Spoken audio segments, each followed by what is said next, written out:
الله الرحمن الرحيم الحمد لله رب العالمين والصلاة والسلام على سيد الأنبياء والمرسلين وعلى آله الطيبين الطاهرين وأزواجه الطاهرات أمهات المؤمنين وأصحابه الهادين المهديين وأولياء أمته وعلماء ملته أجمعين. أما بعد فأعوذ بالله من الشيطان الرجيم. بسم الله الرحمن الرحيم. قال الله تبارك وتعالى في القرآن المجيد والفرقان الحميد: إنا أعطيناك الكوثر فصل لربك وانحر إن شانئك هو الأبتر. صدق الله مولانا العظيم. تمام احباب محبت اور شوق سے بآواز بلند درود پاک پڑھیے: الصلاۃ والسلام علیک یا سیدی یا رسول اللہ، الصلاۃ والسلام علیک یا سیدی یا حبیب اللہ، الصلاۃ والسلام علیک یا رحمۃ للعالمین وعلی آلک واصحابک یا شفیع المذنبین. بعد از حمد و صلات، معزز و محتشم برادران اسلام، اللہ رب العزت کے فضل و کرم سے ہم سب جامع مسجد امیر الصالحین رحمۃ اللہ تعالی علیہ کے پرنور ماحول میں حاضر ہیں اور جمعۃ المبارک کے اس اجتماع میں شریک ہیں. دعا ہے اللہ تعالی ہم سب کی یہ حاضری اپنی بارگاہ میں قبول و منظور فرمائے اور اللہ رب العزت ہمیں ان ایام کی برکتیں نصیب فرمائے. حضرات محترم، ہماری زندگی کے دن تیزی سے گزرتے جا رہے ہیں، عمریں لپیٹی جا رہی ہیں اور انسان کا ہر دن اس کی زندگی میں سے کچھ وقت کو کم کرتا چلا جا رہا ہے. عقل مند وہی شخص ہے جو ان روزمرہ ایام سے نصیحت حاصل کرے، اپنے زمانے سے سبق سیکھے اور اپنے ان دنوں میں اللہ رب العزت کی بارگاہ میں حاضری کی تیاری کرتا رہے. انسان کو یہ احساس شدت سے رہنا چاہیے کہ اس کو ایک دن اللہ رب العزت کی بارگاہ میں پیش کیا جانا ہے. نعرہ تکبیر، نعرہ رسالت، سیدی مرشدی.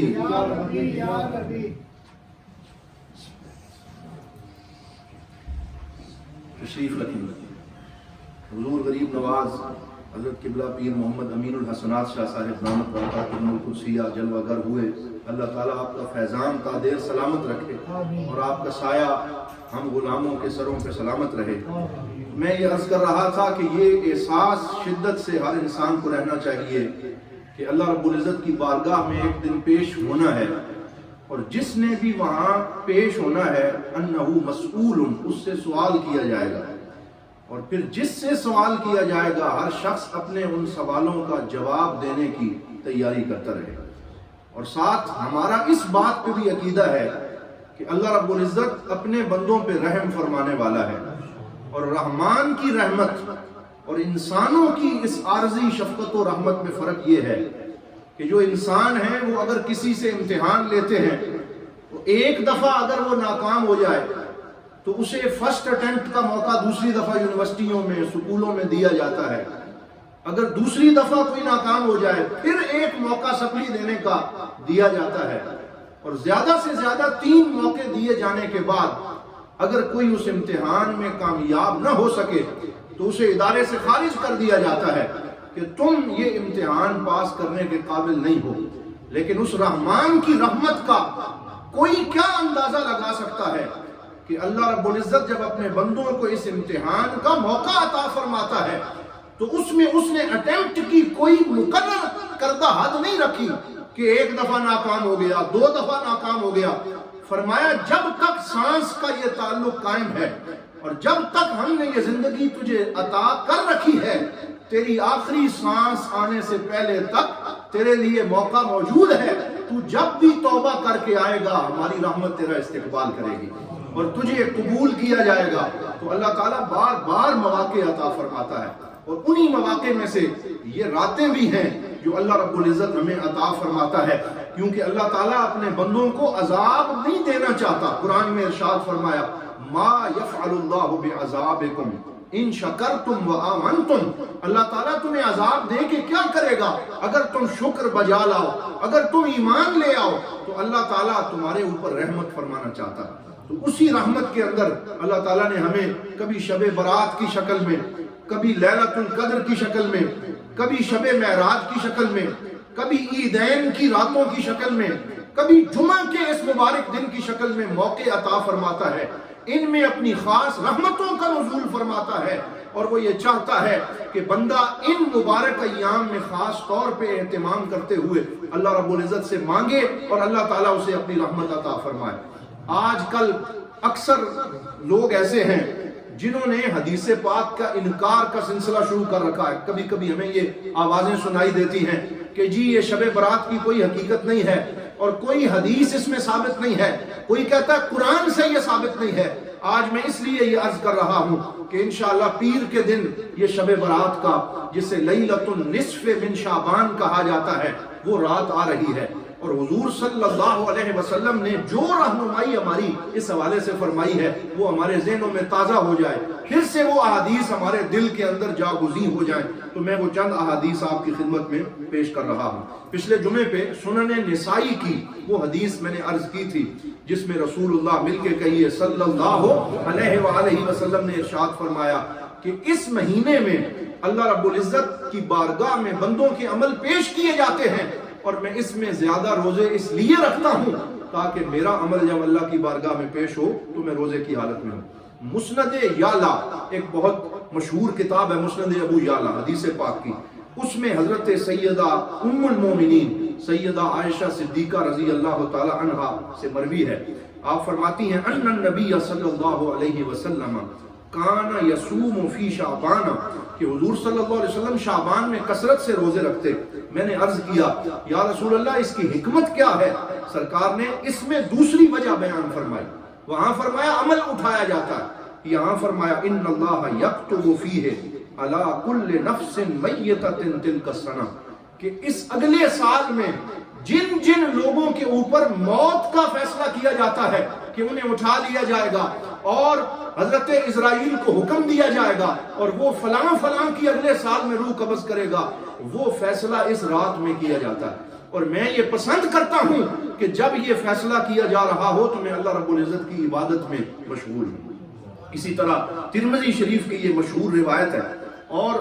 آپ اندازہ فرمائیں طلباء بھی یہاں تشریف فرما ہے کہ ترمذی شریف میں حضرت امام ابو عیسیٰ ترمذی رحمۃ اللہ تعالی علیہ نے پورا باب قائم کیا ہے، فرماتے ہیں باب ما جاء فی لیلۃ النصف من شعبان، کہ 15ویں رات جو شعبان کی ہے اس کے بارے میں جو احادیث ہیں ان کا ایک پورا باب قائم کیا۔ اس سے یہ پتہ چلتا ہے کہ ہمارے جو سلف صالحین تھے، جو بزرگان دین تھے، وہ پوری طرح اس بات پہ یقین رکھتے تھے کہ سرکار دو عالم صلی اللہ علیہ وسلم نے اس رات کی اہمیت کو بیان فرمایا ہے، اور یہ حضور صلی اللہ علیہ وسلم کی سنت ہے کہ اس رات میں عبادت کی جائے، مصلی پہ کھڑا ہوا جائے، توبہ اور استغفار کا اہتمام کیا جائے۔ آپ فرماتے ہیں ان ام المؤمنین السیدہ عائشہ قالت فقدت رسول اللہ صلی اللہ علیہ وسلم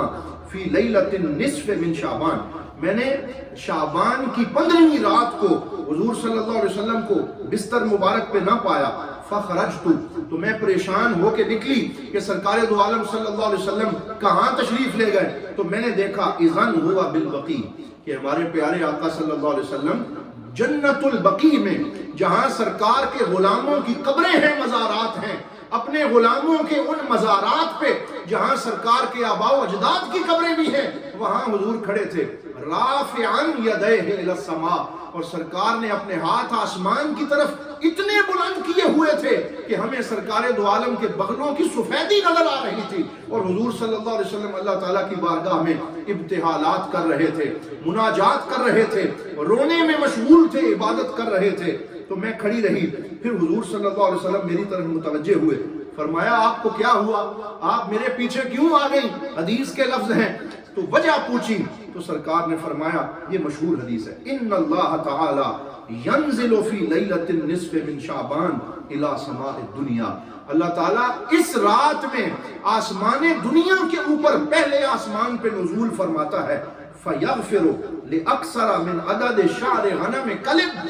فرمایا ایک قبیلہ ہے جس کا نام بنو کلب ہے، ان کے جتنی بکریاں ہیں، ان بکریوں کے جسم پہ جتنے بال ہیں، اللہ تعالیٰ ان سے بھی زیادہ اپنے بندوں کی بخشش و مغفرت فرما دیتا ہے، ان کے گناہ بخش دیتا ہے اور خاص نظر کرم فرماتا ہے۔ اور پھر امام ترمذی فرماتے ہیں وفی الباب عن سیدنا ابی بکر الصدیق، اور اسی باب میں حضرت سیدنا ابو بکر صدیق رضی اللہ تعالیٰ عنہ سے بھی روایات موجود ہیں۔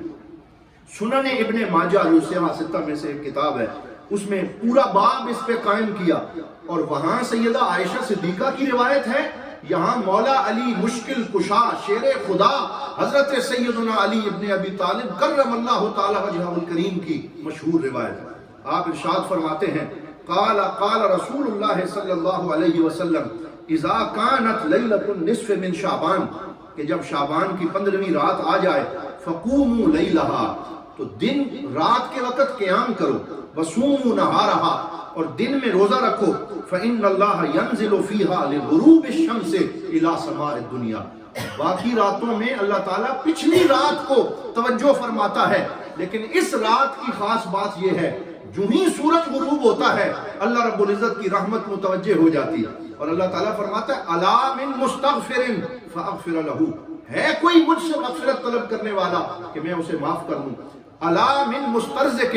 فارزقه، ہے کوئی مجھ سے رزق کا سوال کرنے والا کہ میں اسے رزق عطا کروں، الا من مبتلا فاعافيه، کوئی مبتلا کوئی مصیبت کا مارا ہوا آئے مجھ سے مانگے تو میں اس کو عافیت اور صحت عطا فرماؤں گا، فرمایا شام سے لے کے حتی یطلع الفجر، فجر طلوع ہونے تک اللہ تعالیٰ کی رحمت اپنے بندوں کو آواز دیتی رہتی ہے اور پکارتی رہتی ہے، اور خوش نصیب ہیں وہ لوگ جو اس پکار کے اوپر حاضر ہوتے ہیں اور اللہ تعالیٰ کی بارگاہ میں